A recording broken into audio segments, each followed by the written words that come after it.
नमस्कार दोस्तों, मैं धर्मेंद्र प्रताप सिंह। आप देख रहे हैं फरीदाबाद लेटेस्ट न्यूज़। जो लॉकडाउन बढ़ाया जाता है हरियाणा में, एक हफ्ते के लिए फिर से बढ़ा दिया गया है।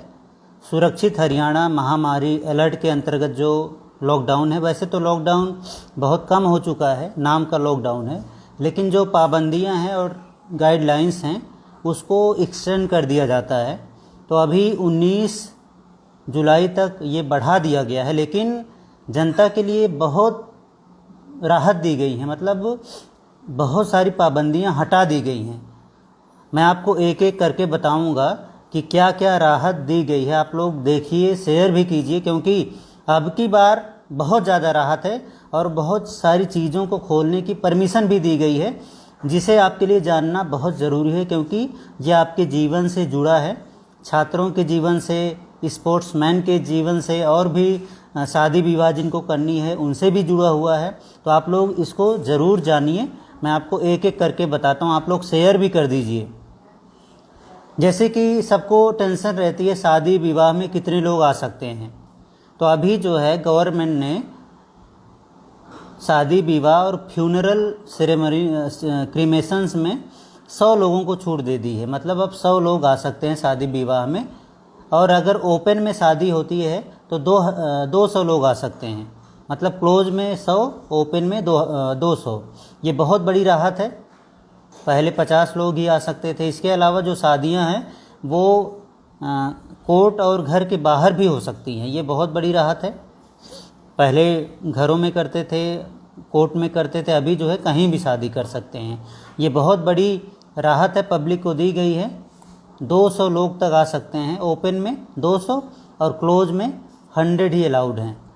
इसके अलावा सोशल डिस्टेंसिंग का पालन तो सबको करना होगा। ये सभी जो भी इन्होंने राहत दी है, सब में सोशल डिस्टेंसिंग की शर्तें रखी हैं, इसको जो है फॉलो करना होगा आपको। इसके अलावा स्पा जो होते हैं वो भी ओपन हो सकते हैं 6 बजे सुबह से 8 बजे शाम तक, 50% कैपेसिटी के साथ। इसके अलावा स्विमिंग पूल, ये आप लोग ध्यान दीजिए, स्विमिंग पूल जो है सिर्फ एथलीट्स के लिए और स्विमर्स के लिए खोले गए हैं। जो प्रैक्टिस करते हैं उनके लिए स्विमिंग पूल भी खोल दिए गए हैं। पब्लिक के लिए नहीं खोले गए हैं, लेकिन जो स्विमर्स हैं, एथलीट्स हैं, जो प्रैक्टिस करते हैं और कहीं टूर्नामेंट में उन्हें जाना होता है, तो उनके लिए स्विमिंग पूल भी खोल दिए गए हैं। ये भी बहुत बड़ी राहत है, क्योंकि अब तक स्विमिंग पूल पूरी तरह से बंद थे। अब आते हैं सिनेमा हॉल्स पर। ये भी खोल दिए गए हैं 50% कैपेसिटी के साथ, यानी सिनेमा घर भी, सिनेमा हॉल भी ओपन हो सकते हैं 50% सीटिंग कैपेसिटी के साथ, लेकिन सोशल डिस्टेंसिंग का पालन करना ही होगा और जो भी SOPs हैं उसका पालन करना ही होगा। इसके अलावा मैं आपको बताता हूँ, आप लोग देखते रहिए, और भी बहुत सारी रिलैक्सेशंस हैं, मैं आपको बताता हूँ। अब आते हैं यूनिवर्सिटीज़ कॉलेज पर।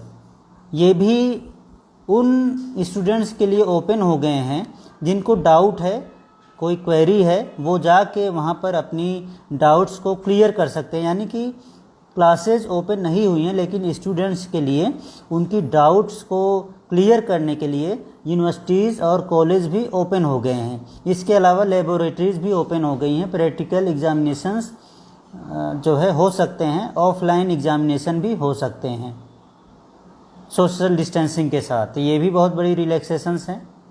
इसके अलावा open training centres in Haryana state established,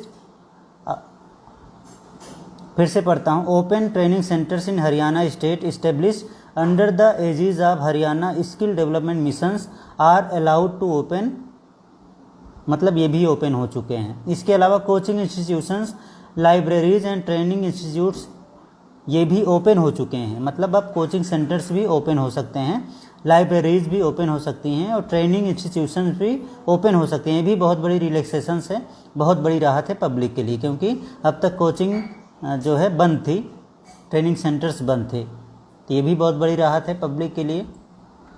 इसके अलावा इंडस्ट्रियल ट्रेनिंग इंस्टीट्यूट्स ये भी ओपन हो सकती हैं।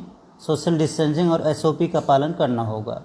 इसके अलावा जितनी भी दुकानें, उनका टाइमिंग था 9 बजे से, सुबह 9 बजे से शाम 8 बजे तक, वो एज इट इज़ है। इसके अलावा जो मॉल्स हैं वो 10 बजे से, सुबह 10 बजे से शाम 8 बजे तक ओपन हो सकते हैं। इसके अलावा रेस्टोरेंट और बार्स हैं, ये 10 बजे से और 10 बजे तक, यानी 10 बजे सुबह से 10 बजे रात तक ओपन हो सकते हैं 50% सीटिंग कैपेसिटी के साथ। ये भी एज इट इज़ रखा गया है। इसके अलावा रिलीजियस प्लेसेस जो थे वो भी ओपन हो सकते हैं 50% कैपेसिटी के साथ।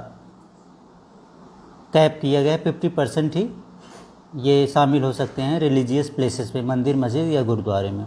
तो ये जो है मैंने आपको बताया क्या क्या रिलैक्सेशंस हैं। बहुत अब की बार छूट बढ़ा दी गई हैं, तो आप लोग इसको शेयर भी कीजिए वीडियो को, ताकि सबको पता चल जाए कि क्या क्या छूट दी गई हैं। वैसे अभी मैं गाइडलाइंस अपने पेज पर डालूंगा, लेकिन इंग्लिश में है, बहुत सारे लोगों को दिक्कत होती है इंग्लिश पढ़ने में, इसलिए मैंने हिंदी में ट्रांसलेट किया है और अभी मेरे सामने इंग्लिश में ही है, जिसे पढ़कर मैं आपको हिंदी में बता रहा हूँ। तो आप लोग शेयर ज़रूर कीजिए। और एक चीज़ मैं आपको बताना चाहता हूँ, जो गाइडलाइंस में लिखा गया है वो ये है, the vice chancellor national law university Delhi is allowed to hold common law admission test, यानी कॉमन लॉ एडमिशन टेस्ट, ये टेस्ट किए जा सकते हैं। ये भी एक इसमें दिया गया है। बस इसके अलावा कुछ भी नहीं, मैंने आपको सब कुछ बता दिया है क्या क्या गाइडलाइंस में है। तो अभी कुछ देर पहले ही ये गाइडलाइंस आई है, तो मैंने आपको बताया। आप लोग इसको देखिए, शेयर भी कीजिए ताकि सबको पता चले। स्कूल्स ओपन नहीं हुए हैं। हरियाणा सरकार ने आपको बोला है कि जो बच्चों के स्कूल हैं प्राइमरी टू हाई स्कूल, ये ओपन नहीं होंगे। इसके अलावा जो है अभी ओपन हो सकते हैं। आपने कुछ दिन पहले पढ़ा होगा, गाइडलाइंस आई थी, तो मैंने आपको बताया। आप लोग देखिए, शेयर भी कीजिए। भोजन का टाइम है तो भोजन करते हैं, आप लोग भी भोजन कीजिए, शेयर ज़रूर कीजिए। नमस्कार, जय हिंद।